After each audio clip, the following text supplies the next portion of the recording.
결혼해서 딱히 시댁에 대한 스트레스를 받은 경우가 없었어요. 왜냐하면 남편과 시모 사이가 그리 좋지 않았기 때문이었죠. 남편 말로는 어릴 때부터 엄마 정을 받지 못하면서 커온 게 이유라고 했는데 제가 직접 겪어보니까 왜 그런지 알겠더라고요. 좋은 게 있으면 자식들 먼저 챙겨주는 게 일반적인 부모의 모습이지만 시모는 그런 모습은커녕 오로지 본인이 제일 먼저 먹고 입어야 하는 성격이었거든요. 남편이 취업하고 나서는 한두 달에 한 번씩 이거 사달라 저거 사달라고도 했었나 봐요. 그러다 보니 남편과 시모는 일반적인 모자 간의 정이 쌓기가 더 힘들었던 거였죠. 그래서인지 남편은 먼저 시댁에 가자는 소리를 저한테 한 적이 없었어요. 생일 때나 명절 며칠 전에도 아무런 말이 없으니까 예의상 제가 먼저 가자고 해서 어찌어찌 가고는 있지만 이런 사정을 모르는 시모는 저를 볼 때마다 싹수가 노랗다며 험한 말들을 쏘아붙이곤 했었죠. 너도 나 보기 싫어서 이 집에 오는 걸 싫어하는 건 알겠는데 그렇다고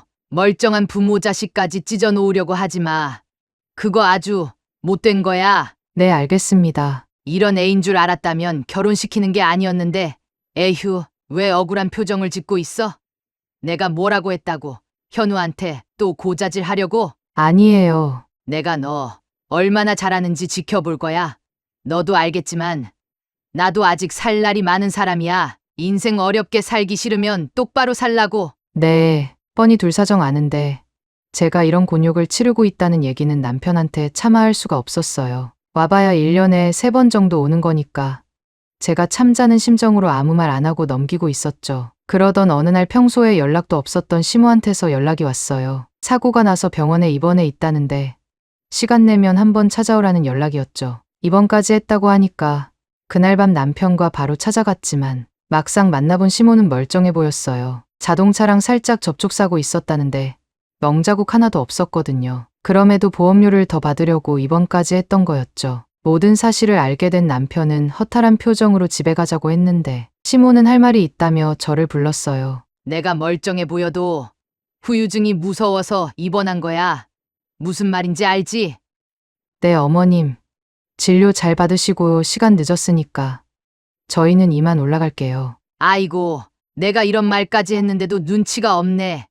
네? 지혜미가 병원에 입원해 있는데 그냥 올라가려고? 어디 불편하신 데 없으시다고 하셨잖아요. 불편한 데 있으시면 지금이라도 간병인이라도 불러달라고 할까요? 누가 간병인을 해달랬어? 돈은 주고 가야 할 거 아냐? 아, 네, 붙여드릴게요. 많이 보내야 해. 좋은 걸 먹어야 빨리 나을 수 있으니까.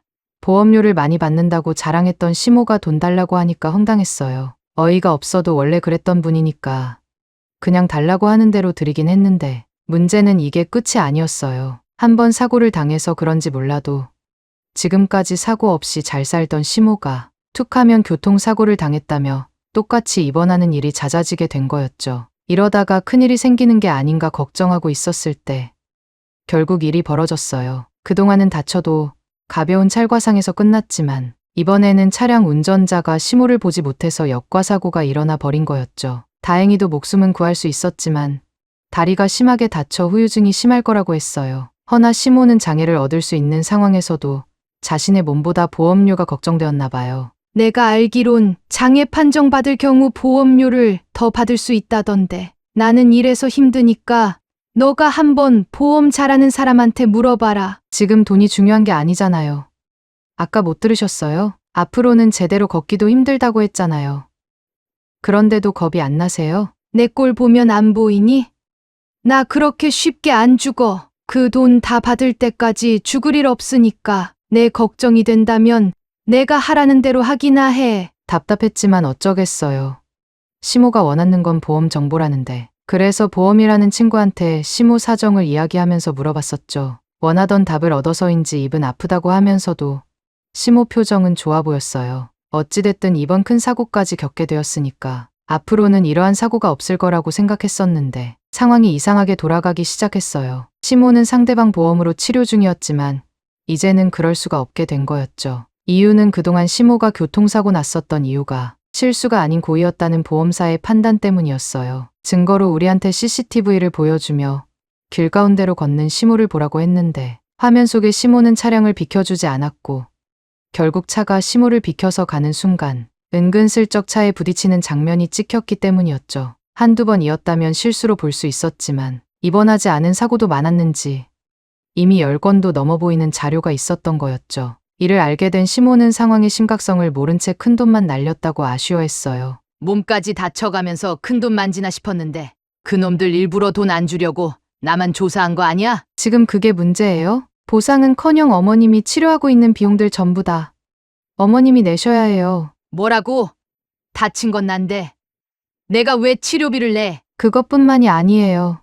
그동안 어머님이 받아가신 보험금은 물론이고 치료했던 비용까지 청구한다고 하는데 앞으로 어떻게 하실 거예요? 줬으면 끝이지 무슨 개소를 한다니? 달라고 하면 내가 줄 거 같아.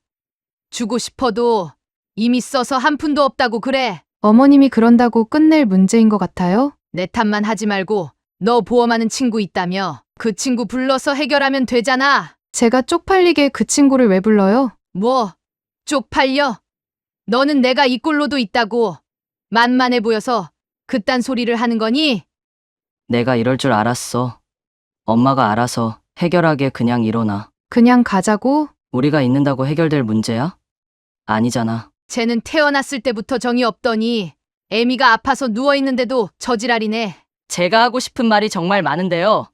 집사람 앞에서 쪽팔리기 싫어서 그냥 가는 겁니다. 간다고 하면 누가 무섭다니? 가고 싶으면 가. 그 대신 다시는 엄마 얼굴 안 볼 생각하고 가. 네, 그럴 생각이네요. 그날 아픈 시모를 두고 남편과 집에 가던 길에 남편은 저에게 처음으로 눈물을 보여줬어요. 마치 어린아이가 모든 걸 털어내려는 듯 우는 모습에 조금 놀라긴 했지만 다 털어내야 모든 게 정리가 될 것 같아서 기다렸죠. 한참이 흐른 뒤에야 진정이 됐는지 남편은 다짐한 듯 저에게 말했어요. 앞으로는 엄마 없는 것처럼 지내겠다고요. 그 후로 저도 시모의 연락은 일부러 피했어요. 해봤자 제가 할 수 있는 게 없기도 했고 남편 뜻을 따르기 위해서였죠. 그렇게 연락을 피한 지 2~5달쯤 지났을 때였나. 평소에 연락이 없던 시부께서 메시지 한 통을 보내셨어요. 시모와 이혼을 하겠다고요. 뭐라고 할 말은 없었지만 아버님 의견을 존중한다는 답장만 했었죠. 이후 시모한테서 꾸준히 연락을 왔지만 저희가 계속 연락을 피해서인지 갑자기 시이모가 저희 집을 찾아왔어요. 너네들이 오죽 연락을 안 받았으며 내가 여기로 찾아오게끔 만드니? 지금 엄마가 어떤 상황인지 몰라? 이대로 두면 치료 끝나자마자 끌려가. 저는 남편 뜻에 따르기로 했어요. 이거 듣던 대로 부려오였네? 돈 많이 들어갈 것 같으니까 먼저 눈치채서 네 남편 꼬셨니? 뭐라고 하셔도 저한테 이래봤자 서로 좋을 거 없어요. 저는 남편이 본다고 하면 볼 것이고 안 보면 저도 안 볼 거예요. 그런 말이 어딨어. 남편이 보기 싫다고 해도 며느리인 너는 남이야? 너까지 그러니까 현우도 더 그러는 거 아니야? 그렇게 어머님이 걱정되시면 시이모가 도와주세요. 자식이 없는 것도 아니고 자식들이 뻔히 살아있는데 내가 왜 도와줘? 저는 할 도리는 다 했다고 생각이 드네요. 너 그런 식으로 나오다가는 나중에 너도 똑같은 꼴 당할 거야? 그럴 일은 없을 것 같네요. 그나저나 남편 없을 시간 피해서 오신 것 같은데 어떡하죠? 하필 오늘은 남편이 빨리 온다고 했던 날이라서 조금 있으면 올 건데 기다렸다가 같이 얘기하실래요? 집안 꼴이 아주 잘 돌아간다. 아들이나 남편이나 아주 똑같아서 좋겠어. 자기 잘못을 모르는 건 어머님이나 시이모도 똑같으신데요, 뭘. 너 뭐라고 했어? 왜요? 닮았다고만 한 건데 기분 나쁘세요. 자매끼리 닮은 건 좋은 거잖아요. 이게 정말 오늘 있었던 이야기는 남편한테 그대로 전달할게요. 혹시라도 어머님 보고 싶다고 하면 그때 연락할 테니까 연락하지 마시라고 좀 전해주세요. 저는 아예 연락 안 하기로 마음먹은 상태라서요. 어휴. 자세한 내막은 모르지만 시모가 계속 연락을 해왔던 건 구속을 피하기 위함이었던 것 같아요. 병상에서 보험 사기로 전환되니까 그제야 겁이 나서 그랬던 것 같은데 이미 이혼까지 한마당에 돈도 없다 보니 그제야 저희를 찾았던 거였죠. 하지만 남편은 끝까지 시모를 외면했어요. 앞으로도 나중에도 끝까지 연락할 일은 없다고 하는데 제가 볼 땐 남편 성격상 진짜로 그럴 것 같네요.